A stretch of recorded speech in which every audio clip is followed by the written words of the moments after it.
students, hope you all are doing well. See, previously આપણે તમારું financial management એનું unit number 3 capital structure and leverage બરાબર. Previously આપણે તમારું સેકન્ડ યુનિટ જે છે આખું ડિસ્કસ કરેલું હતું. હવે તમારું થર્ડ યુનિટ સ્ટાર્ટ કરીએ છીએ, capital structure and leverage. C, previous sessions ની અંદર ઘણી બધી વસ્તુઓ જોઈ લીધી સોર્સિસ ઓફ ફાઇનાન્સ ની અંદર. એમાં ઘણી વખત તમે એવો વર્ડ સાંભળેલો હતો કે ભાઈ ટ્રેડિંગ ઓન ઇક્વિટી, જેમાં બેઝિકલી એવું લખેલું હોય છે કે ભાઈ તમે ડેટ કે ઇક્વિટી માંથી કોને વધારે પ્રેફરન્સ આપો છો. એ આખું સ્ટ્રક્ચર એટલે કે કેપિટલ સ્ટ્રક્ચર બરાબર. કેવી રીતે તમે ઇક્વિટી થ્રુ ફંડ રેઝ કરો છો, કેવી રીતે તમે ડેટ થ્રુ ફંડ રેઝ કરો છો, કેવી રીતે પ્રેફરન્સ જે છે એના થ્રુ ફંડ રેઝ કરો છો, or else કે term loans or any other instrument. Fine. So એને રિલેટેડ તમને વસ્તુ આપેલી છે કે કેપિટલ સ્ટ્રક્ચર કહેવાય કોને, અને આ બધા ઇક્વિટી કે ડેટ એટલે કે ઓનરશિપ ફંડ કે પછી ડેટ ફંડ એનો રોલ શું હોય છે આ કેપિટલ સ્ટ્રક્ચર ની અંદર, how they are going to benefit particular organization. બરાબર. So let us discuss about the capital structure. Capital structure represents the mixture of debt and equity in total long term capital. લાંબા ગાળાની મૂડી જે છે બરાબર, long term capital જે છે એની અંદર કેટલો હિસ્સો અથવા તો એવું કહી શકાય કેટલું મિક્સચર છે બંને ઇન્સ્ટ્રુમેન્ટનું, ઇક્વિટી અને ડેટ. ઇક્વિટી બેઝિકલી આપણે એને ઓનરશિપ ફંડ ની અંદર કન્સિડર કરીએ છીએ, અને ડેટ ફંડ જે છે એની અંદર ડિબેન્ચર્સ, ટર્મ લોન્સ બરાબર, પબ્લિક ડિપોઝિટ્સ એવી બધી વસ્તુ જે છે એને આપણે કન્સિડર કરીએ છીએ. તો આ બંને વસ્તુ જે છે એને મિક્સ થઈને આપણું કેપિટલ સ્ટ્રક્ચર કેવું બને છે લાંબા ગાળાનું. કારણ કે શોર્ટ ટર્મ કેપિટલ સ્ટ્રક્ચર જે છે એ બેઝિકલી આપણી વર્કિંગ કેપિટલનું મેનેજમેન્ટ છે. ફાઇન.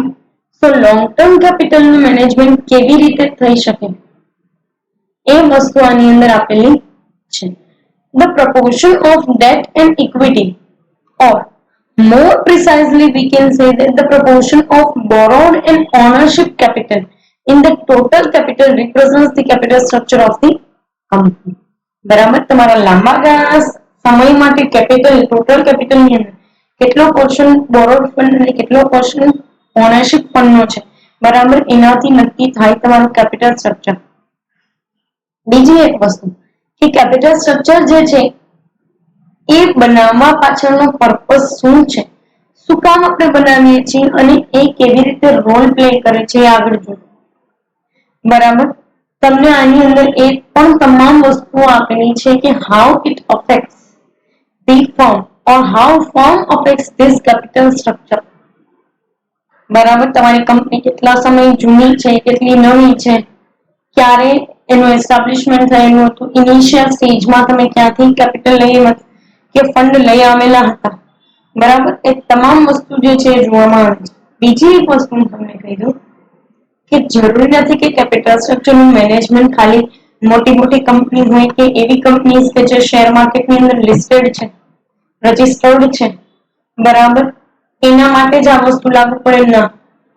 નાની કંપની હોય ને બરાબર, માની લો સે ફોર એક્ઝામ્પલ કોઈ પણ એક નાની એવી પ્રોપ્રાઇટરશિપ કંપની છે, એ પ્રોપ્રાઇટરશિપ કંપનીને પણ આ કેપિટલ સ્ટ્રક્ચર લાગુ પડે જ છે બરાબર. મારી કંપનીની અંદર સે for example I M the proprietor બરાબર, અને મારી કંપનીની અંદર મેં મારા 10 લાખ રૂપિયા ઇન્વેસ્ટ કરેલા છે, તો આ થઈ ગયું મારું ઓનરશિપ ફંડ. અને બીજા 5 લાખ રૂપિયાની મેં લોન લીધેલી છે, તો આ થઈ ગયું મારું બોરોડ ફંડ. તો ટોટલ મારું જે કાંઈ પણ કેપિટલ સ્ટ્રક્ચર છે બરાબર 15 લાખ થી બનેલું, એ કેપિટલ સ્ટ્રક્ચર ની અંદર ઓનરશિપ પ્લસ બોરોડ ફંડ બંને છે. ફાઇન. સો એ બી એક વસ્તુ યાદ રાખજો. આગળ શું કહે છે તો કે the main objective of company irrespective of sector industry is to earn profit and maximize shareholders value. Given this fact, the company should select such combination of debt and equity in its capital structure that help in achieving this objective. કહેવાનો મતલબ એવો છે કે કોઈ પણ કંપનીનો main purpose, main goal તો profit making ન જ હોય છે, અથવા તો આપણે એવું કહી શકીએ કે પ્રોફિટ અર્ન કરવાનો જ હોય છે, irrespective of sector and industry. બરાબર. એ વસ્તુ બિલકુલ પણ મેટર નથી કરતી કે કયા સેક્ટરમાંથી આવેલું છે કે કયા ઇન્ડસ્ટ્રીમાંથી જે છે એ વસ્તુ આવેલી છે. ફાઇન. સો એ એક પર્સપેક્ટિવ તમને અહીંયા આપેલો છે. જોઈએ આગળ શું કે છે અને એ જ પર્સપેક્ટિવ ઉપર આ બધી વસ્તુ કામ કરે છે. બરાબર. તો બેઝિકલી આ લોકો એવું કે છે કે કંપનીનું કેપિટલ સ્ટ્રક્ચર એવું હોવું જોઈએ કે જેમાં ડેટ અને ઇક્વિટી જે છે એ બેઝિકલી તમારી કંપની જે છે એના પર્પઝને ડિફાઇન કરતી હોવી જોઈએ. બરાબર. કારણ કે બહુ બધું ડેટ ફંડ થઈ જાય તો પણ તમારા માટે તો એ નુકસાનકારક જ છે.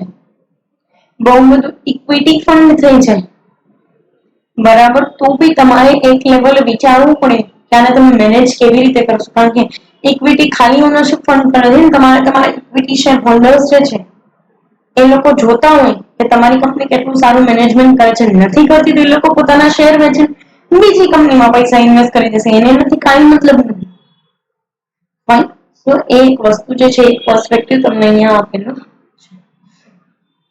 આગળ તમને કીધું છે of course it is difficult to find that combination of mixture which maximizes shareholders' wealth. The company will have to make effort in this area to devise that mix which maximizes shareholders' value or wealth. બરાબર. Combination છે ને, C combination કેવી રીતે find કરવું એ એક difficult task છે. કારણ કે દરેક વખતે તમને એવો સ્ટ્રેટ ફોરવર્ડ આઈડિયા આવી જો કે આ વસ્તુ જ આપણા માટે બેનિફિશિયલ છે જરૂરી નથી. કારણ કે તમે આ બધું ફ્યુચર જે છે એને રિલેટેડ ડિસિઝન્સ જે છે એ લ્યો છો. And future is completely based on uncertainty. And in that particular case, તમે કોઈ શોર્ટ ડિસિઝન નથી લઈ શકતા. બટ હા, એક વસ્તુ છે કે તમે એટલીસ્ટ એવું કોમ્બિનેશન લઈ આવો કે જે તમારા આગળ જતા તમારા શેર હોલ્ડર્સ જે છે એની વેલ્થને મેક્સિમાઇઝ કરે. બરાબર. એ પણ વસ્તુ આપણે આગળ જોઈ લીધી કે વેલ્થ મેક્સિમાઇઝેશન એ ઇમ્પોર્ટન્ટ વસ્તુ છે. Then comes to profit maximization. Fine. એ બી એક વસ્તુ તમને આપેલી છે. નેક્સ્ટ તમને એવું કીધેલું છે કે according to Gerstenberg capital structure refers to the makeup of firm's capitalization. બરાબર. કંપનીની કેપિટલાઇઝેશન જે છે એ કેવી રીતે થશે એનું એક મેકઅપ છે. મેકઅપ એટલે આપણે કોઈ મોઢા પર ફેસ પર અપ્લાય કરીએ છીએ એની વાત નથી કરતા. મેકઅપ ઇન ધ સેન્સ કે બનેલું હોવું. બરાબર. તો આ લોકો એવું કહે છે કે કેપિટલ સ્ટ્રક્ચર એ કેપિટલાઇઝેશન કેવી રીતે થશે કંપની એનાથી બનેલું છે. એક ઇકોનોમિસ્ટ એવો ઓપિનિયન આપેલું છે. આગળ તમને એક એક્ઝામ્પલ આપ્યું છે. જુઓ, ટોટલ કેપિટલ 5 લાખ રૂપિયાની હતી. હા, સોર્સિસ એના કેવી રીતે હતા ડેટ અને ઇક્વિટીના? તો કે ડિબેન્ચર્સ 3 લાખના, ઇક્વિટી શેર્સ 2 લાખના.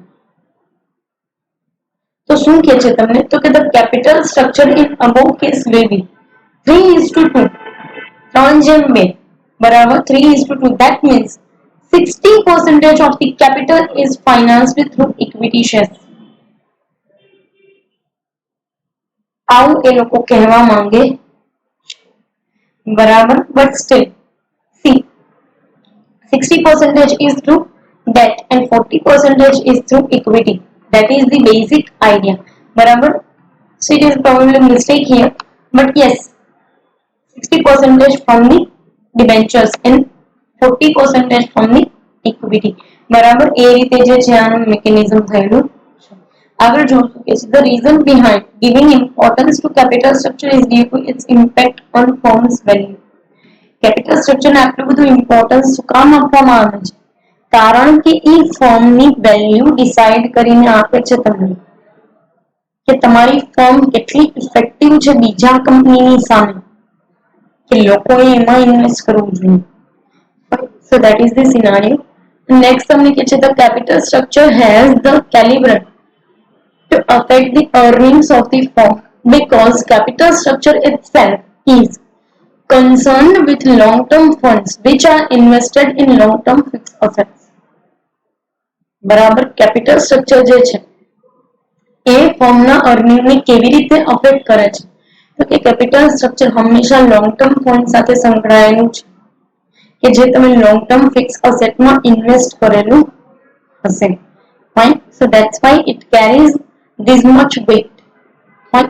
આગળ તમને ફાઇનાન્શિયલ સ્ટ્રક્ચર આપેલું છે, જોઈ લઈએ બહુ નાનકડી એવી વસ્તુ છે, પછી જે છે એ આપણે બંને વસ્તુ વચ્ચેનો ડિફરન્સ શું છે એ જોશું. Capital structure. While capital structure measures the mixture of financial structure, while capital structure measures the mixture of long-term funds employed by the company in total capitalization. Financial structure is mixture of both the things, long-term as well as short-term capital funds which are employed in the company in the total capitalization. બરાબર એક વસ્તુ સમજી લો, financial structure જે છે એ મોટું છે capital structure. બરાબર capital structure ખાલી અને ખાલી લોંગ ટર્મ ને કન્સર્ન છે, જ્યારે કે financial structure long term plus short term જે છે એને કન્સર્ન છે. ફાઇન. આગળ તમને સેકન્ડ કીધું છે financial structure when measuring long term and short term funds represents the whole liability side of the balance sheet of the company. બરાબર financial structure જે છે એ લોંગ ટર્મ અને શોર્ટ ટર્મ બંને ફંડ્સ જે છે એને મેઝર આઉટ કરે બરાબર, અને આખી લાયબિલિટી સાઇડ જે છે બેલેન્સ કંપનીની બેલેન્સ શીટ જે છે એની આખી લાયબિલિટી સાઇડ બતાવે છે. તમે કંપનીની બેલેન્સ શીટ જોયેલી જ હશે, એક બાજુ જે છે એ લાયબિલિટી હોય, એક બાજુ જે છે અસેટ્સ હોય, તો ફાઇનાન્શિયલ સ્ટ્રક્ચર આખી લાયબિલિટી સાઇડ જે છે તમને બતાવશે. Capital structure ignores the current liabilities which is concerned in the financial structure. બરાબર કેપિટલ સ્ટ્રક્ચર જે છે ને એ કરંટ લાયબિલિટી ને જોતું નથી, એ આખી જે છે એ બેઝિકલી જે કાંઈ પણ લોંગ ટર્મ લાયબિલિટીઝ છે અથવા તો લોંગ ટર્મ ફંડ તમે જ્યાંથી જનરેટ કર્યું એને જ ઇમ્પોર્ટન્સ આપે છે. ફાઇન. આગળ તમને કીધું છે let us discuss the differential points between ધેમ.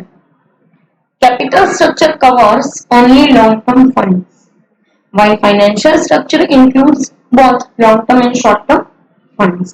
બરાબર કેપિટલ ખાલી લોંગ ટર્મ ને financial short term plus long term બંને.